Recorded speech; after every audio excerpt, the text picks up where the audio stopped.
Whether it's Cam Ward or Shedeur Sanders with the number 2 overall pick for the Browns, I'm good with it. I'll tell you why coming up next on the Locked On Browns podcast.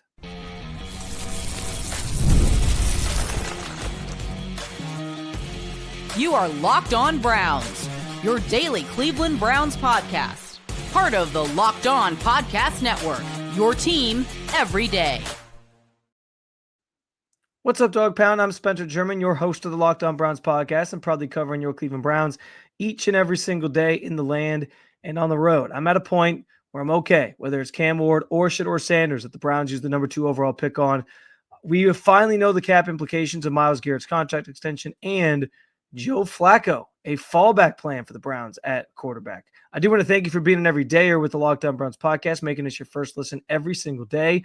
Remember, you will find Cleveland Browns content with Locked On Browns every week, Monday through Friday, guaranteed, with bonus content on some weekends as well. And it's totally free to you. All you got to do, hit that subscribe button wherever it is that you listen to your podcast. And of course, the Locked On Browns YouTube channel. You can also get involved in the show by sharing your thoughts on anything we discussed today in the comment section. This is your team, so be part of the conversation every single day. Today's episode is brought to you by FanDuel. Right now, new customers get $200 in bonus bets when your first $5 bet wins. I am at a point sitting here on March 18th where I think I'm good whether the Browns stand pat at number 2 and take Cam Ward. I'm okay if they stand pat and take Shedeur Sanders. Now, I want to be clear. My preference is Cam Ward, as I think I've made very clear throughout this offseason and this process, this pre-draft process. He is the better talent.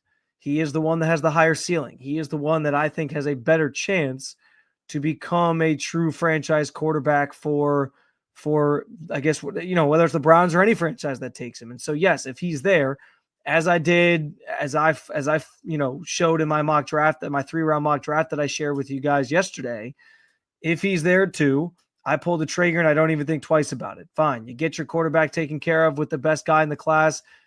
Great. Now, it doesn't necessarily sound like he's going to be there. The closer and closer we get to the draft and the further we get away from the start of free agency, where the Titans have passed on veteran quarterback after veteran quarterback, it's starting to look like they are going to be set up to take Cam Ward number 1 overall. And so that would take him out of the equation completely for the Browns at 2. If that happens, I honestly, part of me wants both quarterbacks to be there too, because, some Browns fans might look and say, well, that's just more opportunity to screw it up, like pick the wrong one. But I kind of want them both to be there, because then we know how the Browns really felt about these guys. Like, we get a clear indication of like, okay, we're picking the guy that we thought was the best. It's not just like, well, this guy's gone, so we got to take the other one.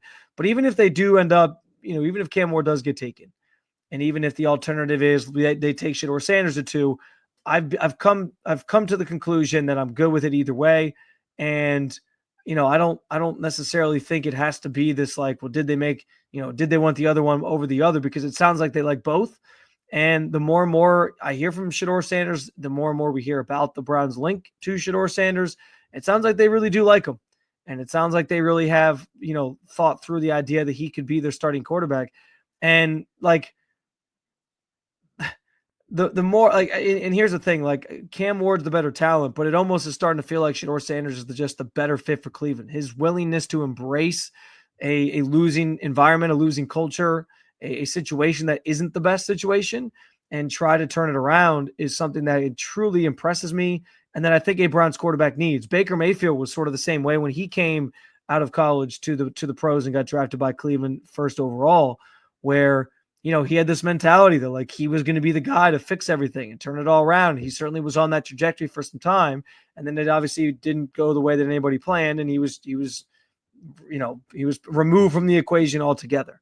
But I think like I admire that about Shedeur. And that's the thing with Shedeur. Like, yes, I think Cam Ward's the better talent, as I've said a dozen times at this point, more than that.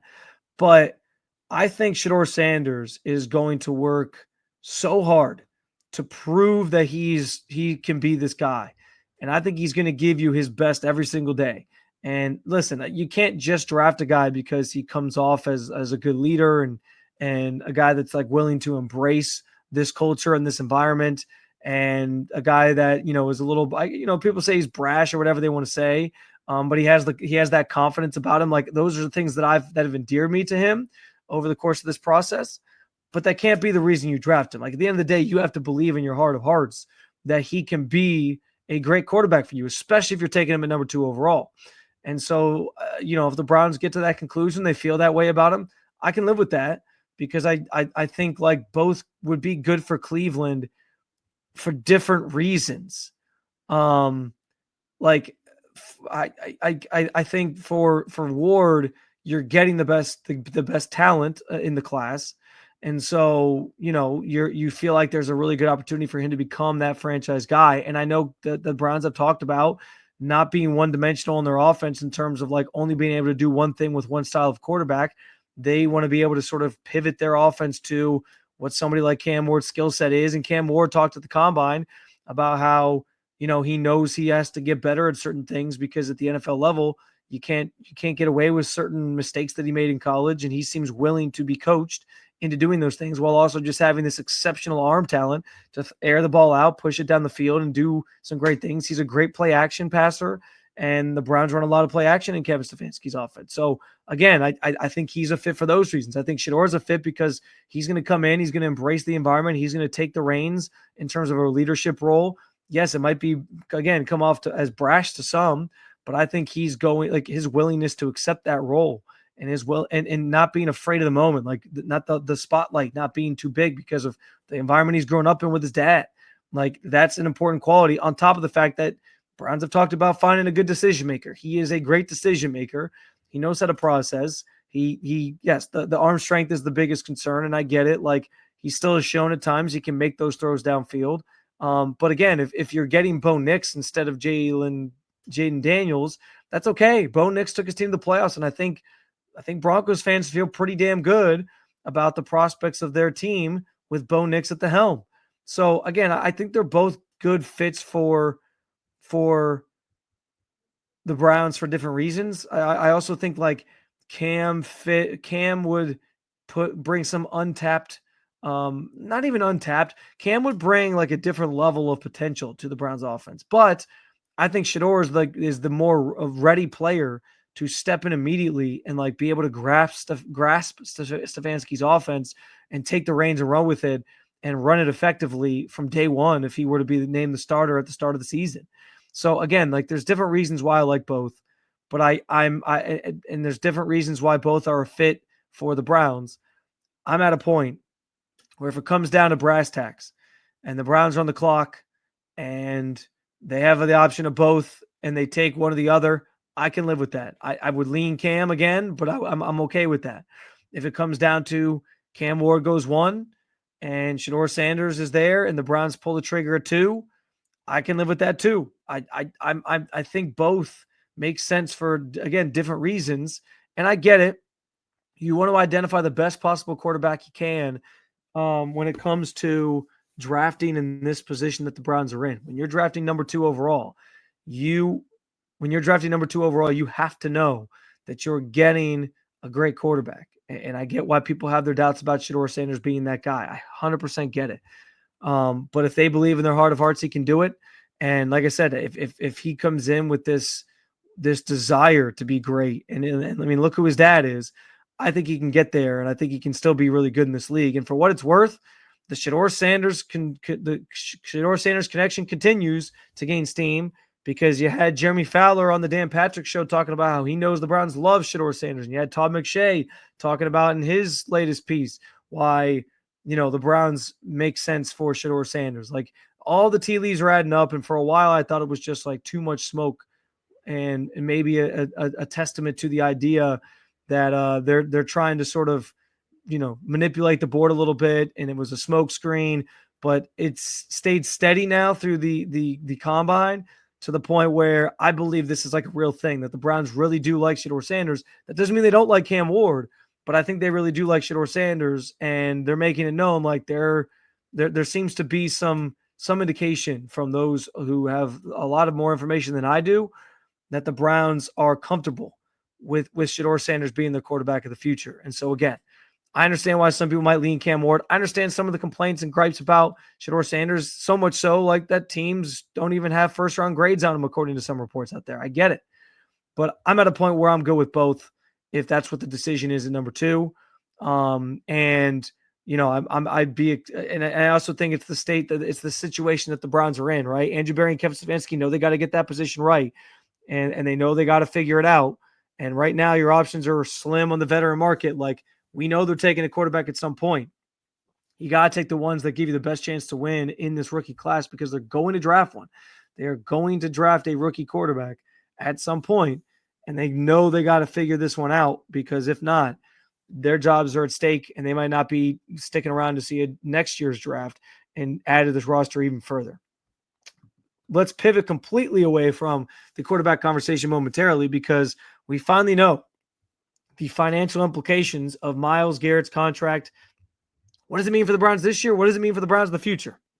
We'll talk about it coming up next on the Locked On Browns podcast. March Madness is here, and FanDuel is giving you the chance to get in on the action like never before. Right now, new customers can get $200 in bonus bets when your first $5 bet wins. That's $200 extra bucks to use on everything from buzzer beaters to Cinderella stories and even the team that you think's cutting down the nets. It's no secret. We all watch the tournament for the upsets. They are the lifeblood of college basketball this time of year. UConn, not quite as dominant as they've been in previous years, so there's a lot of room for some of the underdogs to maybe slide in and pull off some upsets and make a run to the Final Four. We'll see, but FanDuel makes it easy to back them in spreads, totals, and game props. In the end, you do need to have some favorites, though. Maybe you like Duke. I have my eye on Maryland as kind of a sneaky pick that's a 4 seed to maybe make a run with the great senior guard play that they have. You can bet on any teams that your heart desires with the FanDuel app, and it's easy to use. Plus, when you win, you get paid instantly. Visit FanDuel.com and get in on the college hoops action all tournament long. FanDuel.com.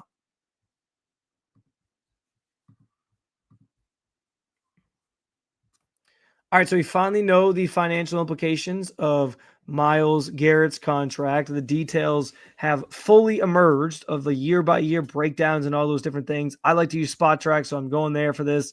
But basically, the overarching premise, we know about the $123.5 million guaranteed that he got.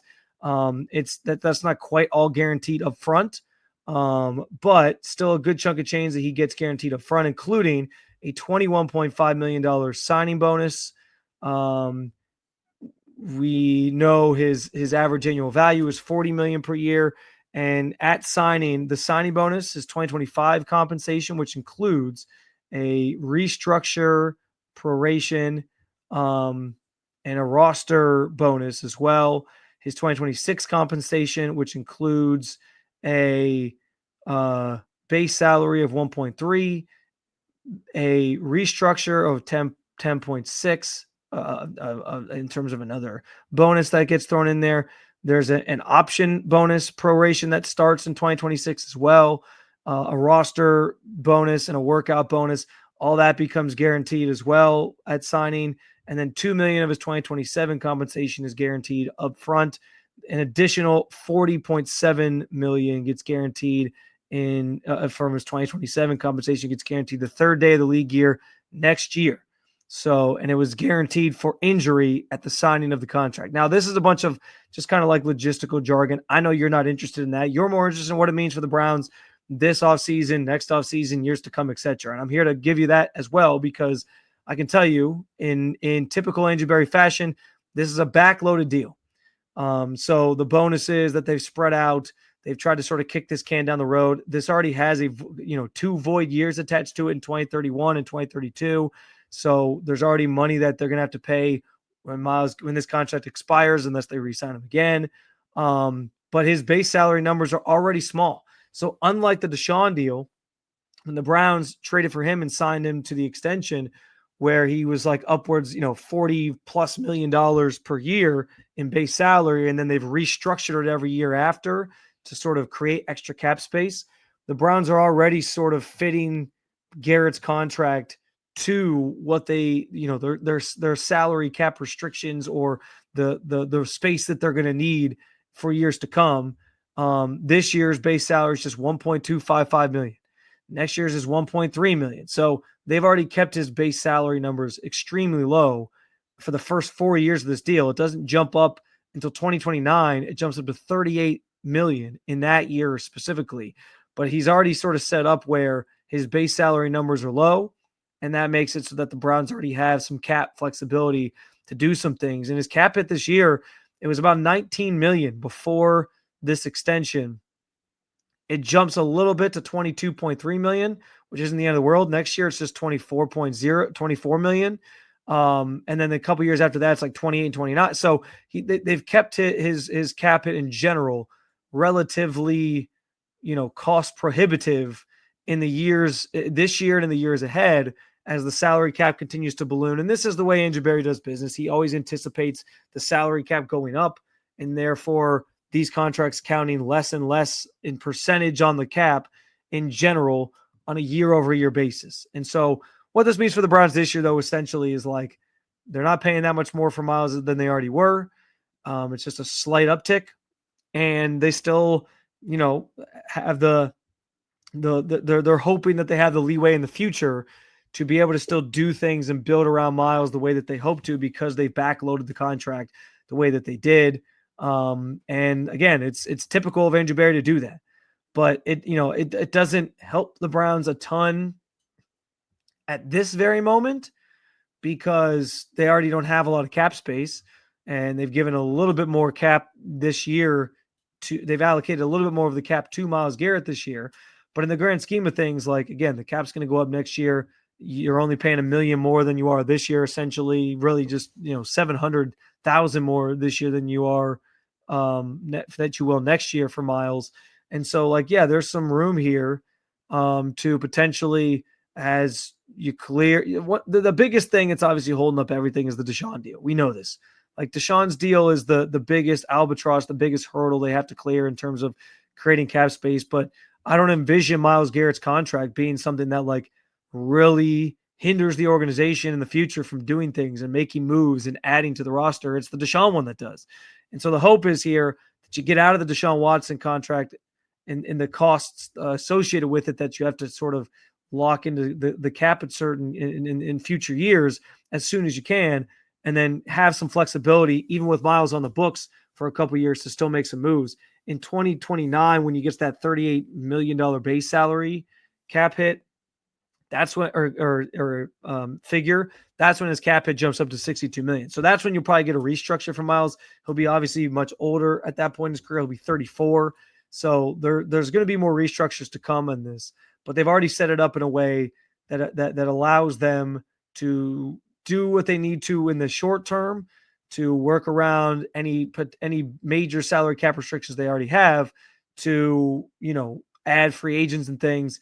And the years ahead, it doesn't get so massively, doesn't weigh the organization down so massively because the way they set it up, that they'll be able to do some of the same as the cap balloons in general in the NFL. But that's the gist of the contract. The biggest things to know are just that it's backloaded, and that he already has low base salary figures. So you won't be hearing about Myles Garrett necessarily getting restructured base salaries in the years to come, because they've already sort of negotiated these things down to small amounts.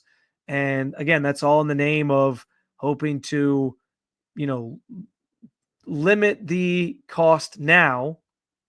Know that you have to bite the bullet later when maybe Myles is in the later years of his career or off the roster completely and retired or whatever.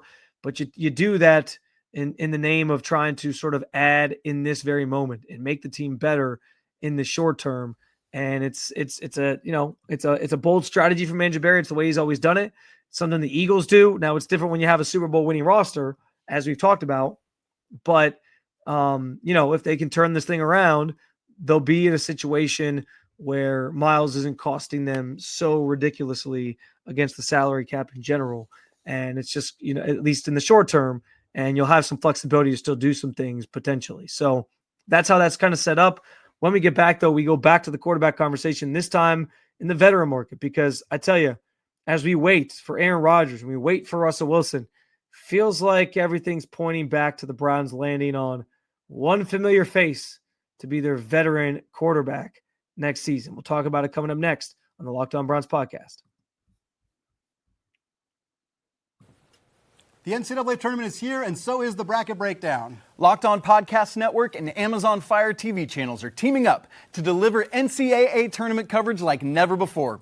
Watch studio shows featuring former players and Locked On's local experts as they guide you through every upset, buzzer beater, and bracket matchup. Stream it all for free on Amazon Fire TV channel. Search Bracket Breakdown to see it all for free. It's your team every day.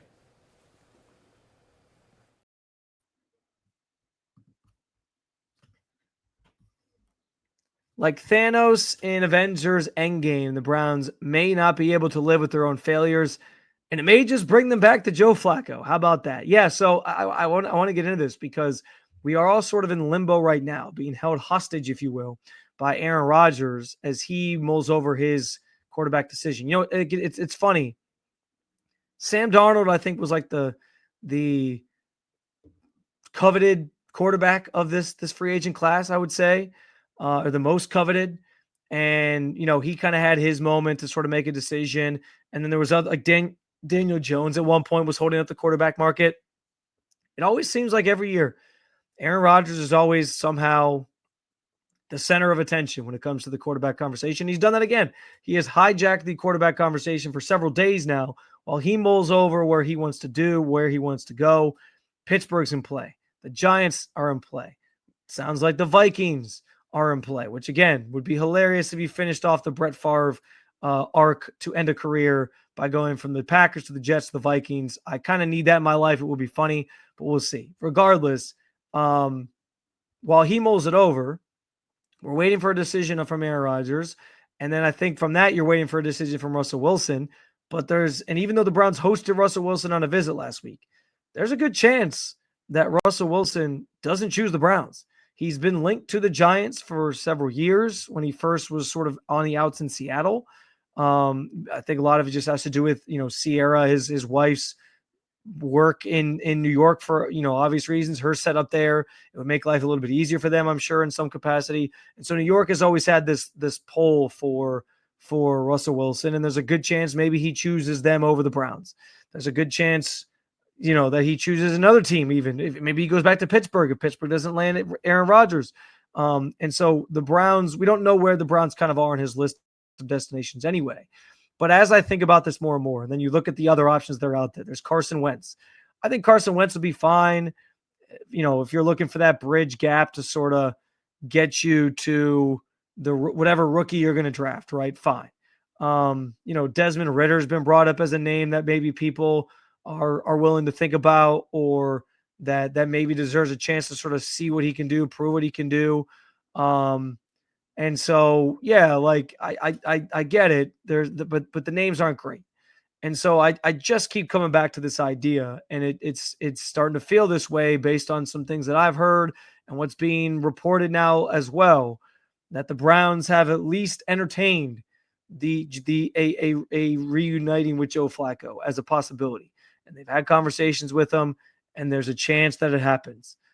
How likely is it? I guess remains to be seen.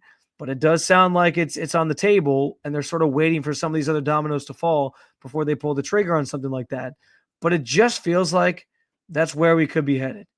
It just feels like we might be headed for the Browns are left with no other choice because Russell Wilson goes somewhere else.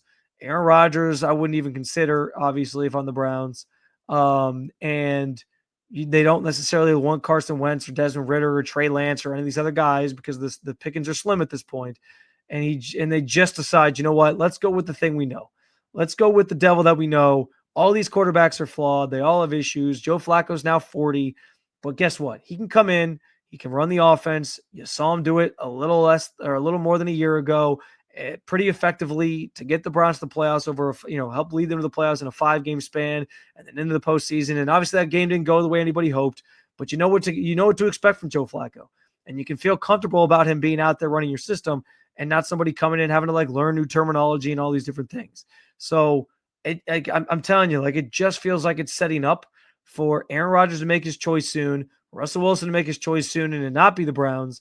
And then the Browns are sort of left with these bare bottom options, and that it feels like Flacco ends up being the best choice because of their familiarity with him and because they know what they can expect from him running an offense. And he's like the perfect quarterback right now to sort of pave the way for a rookie. He just went to Indianapolis and did something similar with Anthony Richardson. Didn't work out, but it's the same sort of thing. Like, he could be that guy for the Browns, and it's perfect. Now, I've talked about, how I want to remember Joe Flacco for that short stint he had here, the 5 games and leading to the playoffs, and just his magical time here. I want to remember it that way.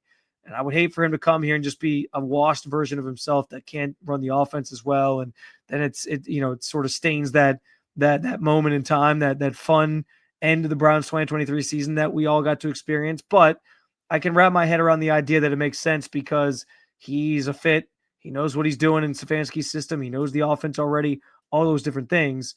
It also would be kind of comical because we know that the Browns didn't bring back Joe Flacco last year because they were worried about Deshaun Watson's feelings, and bringing him back this year would sort of be an admission like, yeah, maybe we should have stuck with Joe Flacco and let him be here as a backup option, because what we had last year with Jameis Winston wasn't going to cut it. I know Jameis Winston and Joe Flacco similarly throw a good amount of interceptions, but Flacco was producing wins. Jameis Winston was not.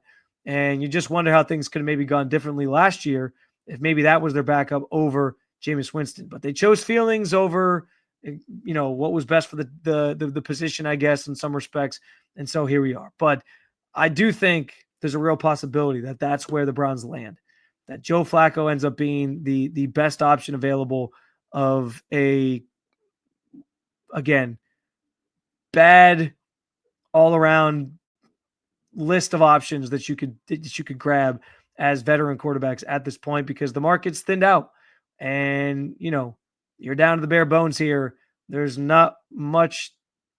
Anybody you're picking at this point is going to come with major flaws, but you got to pick the one that you feel most comfortable with. And for the Browns, that very well might be Joe Flacco. Another episode down with you, Dog Pound. Thank you for joining me as always to talk about your favorite football team. More to come this week, including, I know we're all talking about number 2 overall and the importance of that pick, but number 33 is coming into focus because that pick might be equally as important as number 2 overall when push comes to shove. We'll talk about why coming up tomorrow. So make sure that you subscribe, hit that subscribe button if you haven't done so already, and make Locked On Browns your first listen every day. For your second listen, check out the Locked On NFL Draft Show, or you can keep it local. Check out Locked On Cavs or Locked On Guardians. Thanks for being an everydayer with the Locked On Podcast Network. I'll talk to you again real soon, Cleveland. Peace.